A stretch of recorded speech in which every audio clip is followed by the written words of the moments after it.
जिस समय कोई समस्या जन्म लेती है, उसके साथ ही उसका समाधान भी जन्म लेता है।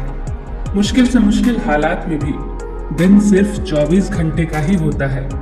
वक्त ठहरता कहाँ है, जैसा भी हो गुजर ही जाता है। अंधेरी से अंधेरी रात भी अपनी कोख में दिन का उजाला लिए होती है। जीवन कभी कभी ऐसे दौर से गुजरता है जैसे एक ट्रेन किसी सुरंग से गुजरती है, घुप अंधेरे से भरी सुरंग से। पर क्या हम उस वक्त अपनी टिकट फेंक कर उस ट्रेन से बाहर कूद जाते हैं? नहीं, क्योंकि हमें यकीन होता है कि ट्रेन का चालक हमें सुरक्षित रूप से उस सुरंग से बाहर ले जाएगा। जिंदगी की ट्रेन भी जब दुखों और मुसीबतों की सुरंग से गुजर रही हो, चारों ओर अंधेरा दिख रहा हो, तभी तो जरूरत होती है उस भरोसे की, जिंदगी के ड्राइवर पर भरोसे की, जो पार ले ही जाएगा। बस याद रखना कि कभी कभी सुरंग बहुत छोटी होती है और कभी कभी बहुत बड़ी, पर आखिरकार ये है तो एक सुरंग ही, जिसकी दूसरी ओर उजाला ही उजाला है। बस भरोसा मत खोना। शाखाएं अगर रही तो पत्ते भी आएंगे। ये दिन बुरे हैं तो क्या हुआ, अच्छे भी आएंगे। एक घर में 5 दिए जल रहे थे। एक दिन पहले दिए ने कहा, इतना जलकर भी मेरी रोशनी की कोई कदर नहीं, आज मैं सबके लिए व्यर्थ हूँ। इससे तो बेहतर है कि मैं बुझ जाऊं। ये कहकर वो दिया बुझ गया। जानते हो वो दिया कौन था?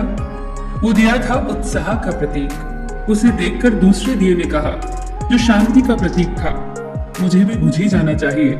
मैं निरंतर दुनिया को शांति की रोशनी दे रहा हूँ, पर फिर भी लोग हिंसा करते हैं। ये कहकर वो दिया भी बुझ गया। तीसरा दिया जो भाईचारे का दिया था, वो भी उन्हें देखकर बुझ गया। अब न उत्साह था, न शांति, न भाईचारा। तो ऐसे में चौथा दिया जो एकता का प्रतीक था, वो भला कैसे जला रहता? वो भी आखिरकार बुझ ही गया। पर एक दिया था जो अभी भी जल रहा था, एक छोटा सा दिया, अपनी मध्यम सी लौ लिए निरंतर जलता हुआ। एक छोटा बच्चा घर में आया। उसे 4 बुझे दियों को देखकर अफसोस नहीं हुआ, बल्कि 5वें जलते दिए को देखकर वो खुशी से झूम उठा और उस नन्हे से दिए से उसने वो 4 बुझे दिए फिर से रोशन कर दिए। जानते हो वो दिया कौन सा था? वो दिया था उम्मीद का दिया, आशा का दिया। उम्मीद वक्त का बहुत बड़ा सहारा है उम्मीद तो हर लहर किनारा है। मुश्किल वक्त में अगर किसी चीज की बहुत जरूरत है तो वो है उम्मीद की, आशा की, सहयोग की, एक दूसरे के साथ मिलकर खड़े होने के एहसास की। बात उन दिनों की है जब द्वितीय विश्व युद्ध चल रहा था। जर्मनी के बम वर्षकों का खौफ सब तरफ था। लंदन में दूध की एक लंबी लाइन लगी थी। दूध बांट रहे व्यक्ति ने कहा, केवल एक ही बोतल बाकी है, बचे हुए लोग कल आए। आखिर में दूध की बोतल जिस व्यक्ति के हाथ आई, उसके ठीक पीछे एक महिला खड़ी थी, जिसकी गोद में एक छोटा सा बच्चा था। दूध न मिलने के कारण उसके चेहरे पर चिंता की लकीरें उभर आई। पर ये क्या, दूध बांटने वाले व्यक्ति ने दूध की बोतल उसके हाथों में दे दी। वो चौंकी। हुआ यूं कि उसके आगे खड़ा व्यक्ति पंक्ति से हट गया, जिसके कारण दूध की बोतल उस औरत को मिल गई। लाइन में खड़े सभी लोग उस व्यक्ति के लिए जोर जोर से तालियां बजाने लगे।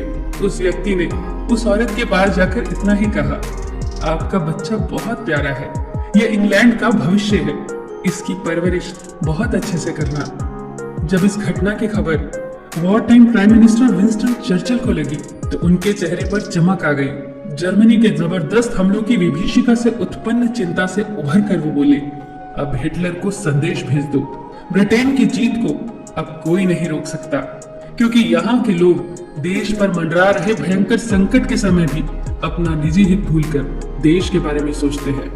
चर्चिल का यह विश्वास सत्य सिद्ध हुआ। ब्रिटेन विश्व युद्ध में विजेता बनकर उभरा। ये विश्वास आया कहां से? ये आत्मबल आया कहां से? आप ही सोचिए। बहुत फर्क पड़ता है हौसलों की उड़ान में, जब सब साथ हो, एक दूसरे का सहयोग करते हुए। बहुत फर्क पड़ता है जब हम अपने हितों को छोड़कर सिर्फ देश के हितों के बारे में सोचते हैं। बहुत फर्क पड़ता है जब हम एक की ताकत को पहचान कर एक एक रेशा जुड़कर न टूटने वाली मजबूत रस्सी का निर्माण करते हैं। बहुत फर्क पड़ता है हर छोटी से छोटी सकारात्मक चीज से। बहुत फर्क पड़ता है। फिर मिलेंगे दोस्तों अगली वीडियो के साथ। तब तक के लिए अपना ख्याल रखना और हमेशा मुस्कुराते रहना।